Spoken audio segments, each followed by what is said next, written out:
Ancient Egypt, a land where every chapter of history hides thousands of cursed secrets. We've all heard stories of pharaohs and pyramids, but there are still dark corners that have remained hidden from civilization. Secrets so terrifying they could cost you your sleep. Today, we are explaining the horror thriller Lee Cronin's The Mummy. So plug in your headphones, dim the lights, and let's dive in. The story begins in the isolated desert of Aswan, Egypt, where we meet the Khalil family. Upon arriving at their remote farmhouse, their daughter Lila notices the family's pet bird choking in its cage, spitting out a mysterious black liquid before dying. It is an immediate, ominous sign that something deeply evil is at play. Soon after, Mrs. Khalil and her husband head down into a hidden underground cellar. Beneath a pyramid-like structure lies a secret chamber holding a heavy basalt sarcophagus.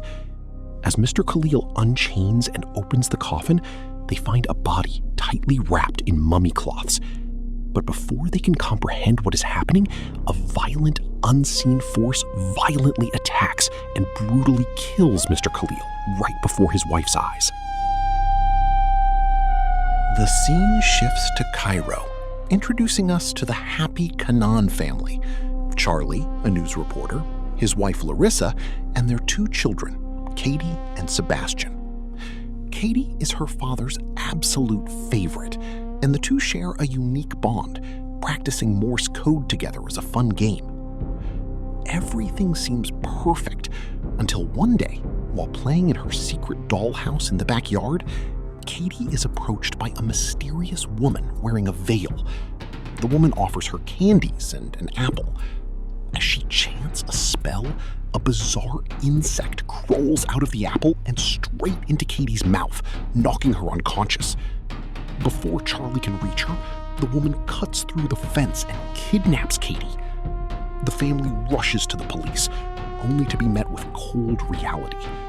In Cairo, the chances of finding a missing child are less than 1%. 8 long years pass. Katie is still missing, and the family has relocated to New Mexico, trying to raise their new child, Maud. However, Larissa is still deeply traumatized, quietly blaming Charlie for that fateful day.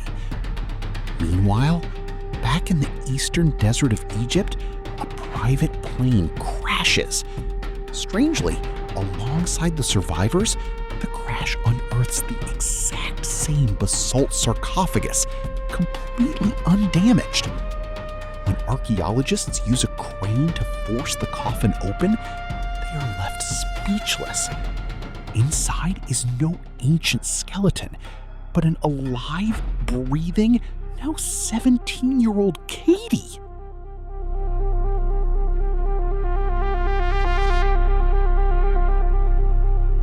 This is a medical anomaly.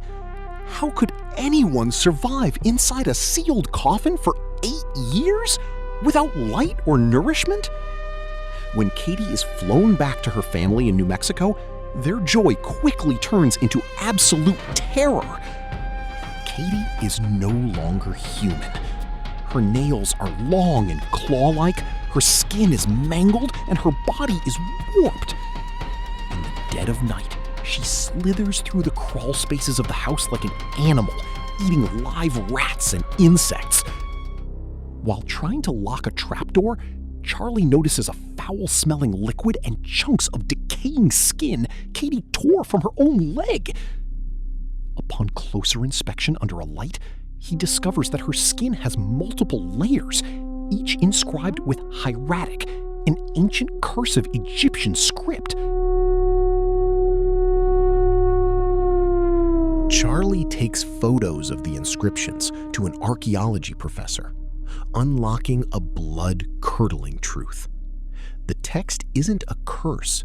It is a binding ritual used 3,000 years before Christ to imprison a notorious Egyptian demon named Nars Marenian. Known as the destroyer of families, this entity thrives on sowing seeds of doubt, turning parents against children, and destroying households. Katie is tearing off her own skin to systematically break the script seal and unleash the demon.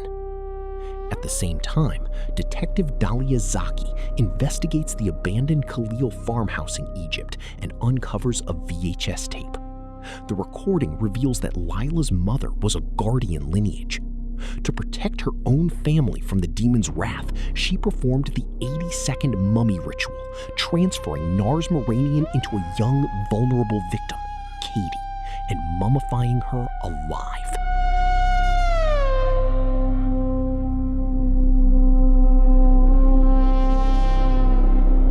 The demon's power peaks. Nars Marenian begins mind-controlling Katie's siblings, Sebastian and Maud, creating a chaotic nightmare inside the house. Objects fly, and the family is brutally attacked. Dahlia arrives just in time with the VHS tape, but the demon has already taken full control. It violently kills and wounds anyone in its path. Desperate to save his daughter, Charlie makes a harrowing decision. Realizing the demon cannot be destroyed, only transferred, he decides to sacrifice himself. Despite having her throat severely injured, Dahlia holds her vocal cords together to chant the transfer ritual. Charlie embraces Katie one last time, tearfully apologizing to his wife, as the black liquid entity flows out of Katie and pours.